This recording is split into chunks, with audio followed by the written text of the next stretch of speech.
Kamusta kayong lahat mga kajobos at welcome muli sa aking munting YouTube channel. At syempre, kamusta rin sa lahat ng mga napadaan dito sa aking channel. So for today's vlog mga kajobos ay sa jobos tutorial muna tayo. At ngayong araw ay magmimix ako ng dark green or yung tinatawag ng iba na army green. So gamit natin ang jobos. So marami kasi sa akin nagre-request kung paano magtimpla ng dark green or army green. So ngayong araw ay gagawa tayo ng tutorial para sa kulay na dark green. At sa pagmimix pala ng dark green mga kajobos ay gagamit lang tayo ng dalawang kulay. So papakita ko sa inyo maya-mayang konti yung kulay na ating gagamitin. At sa mga baguhan nga lang pala na magmimix ng gantong kulay.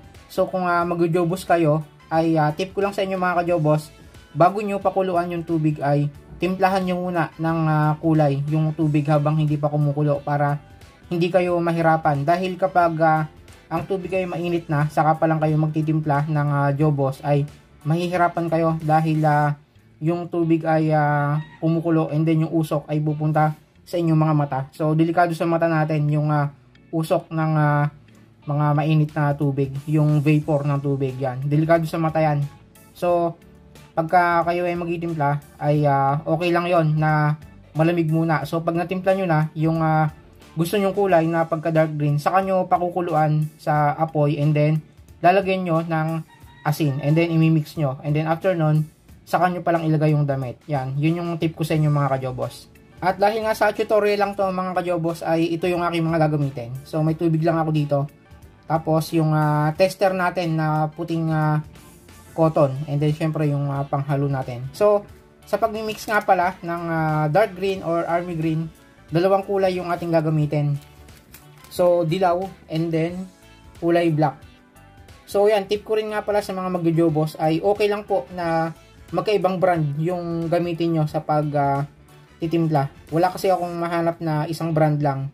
Sa Venus dye ay nahihirapan akong humanap ng kulay black. So, sa Durasmooth lang ako nakakakuha ng kulay black. So, goods lang yon.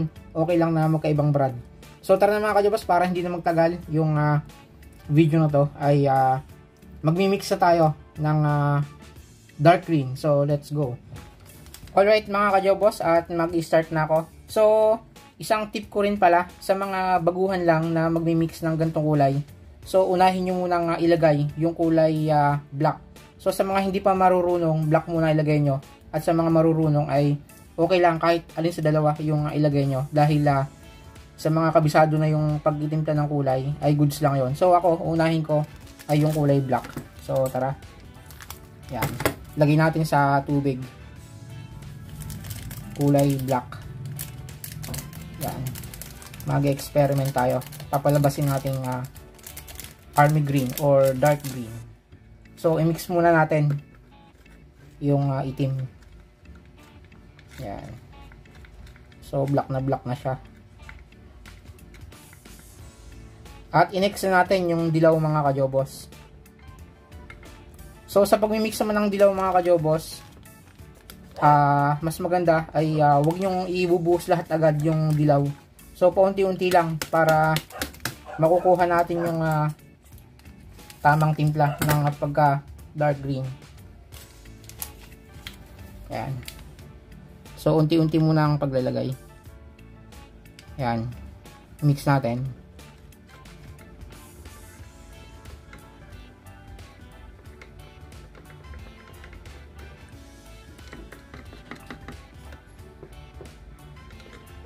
Okay, kulang pa.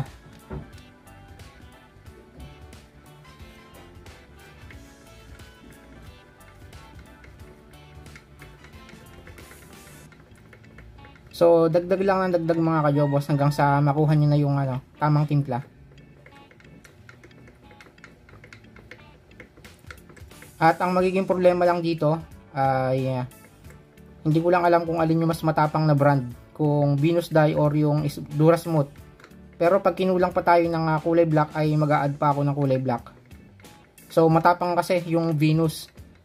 Kaya lagi Venus yung hinahanap kong jobos kasi matapang talaga to. Yan. Add pa tayo.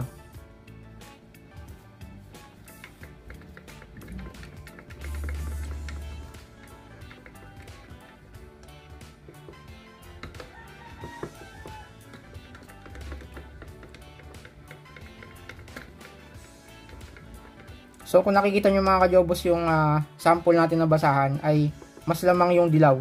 So siguro mag-a-add pa ako ng isang sachet ng kulay black natin.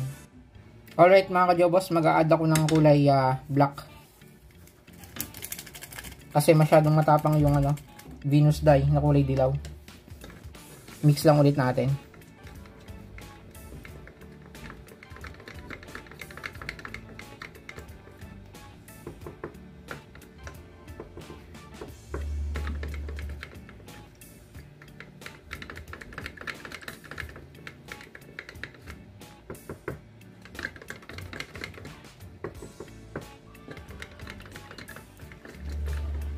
Okay, add tayo ng dilaw.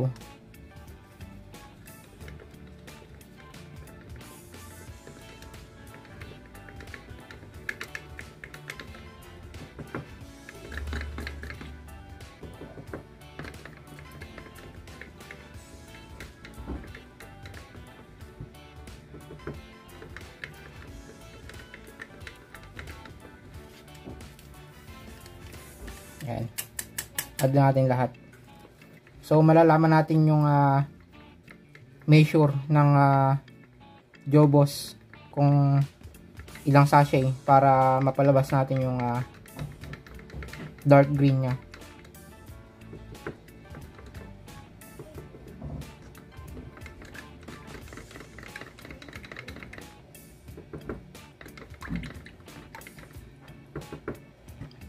Okay, i-lublub na natin para ating makita yung resulta.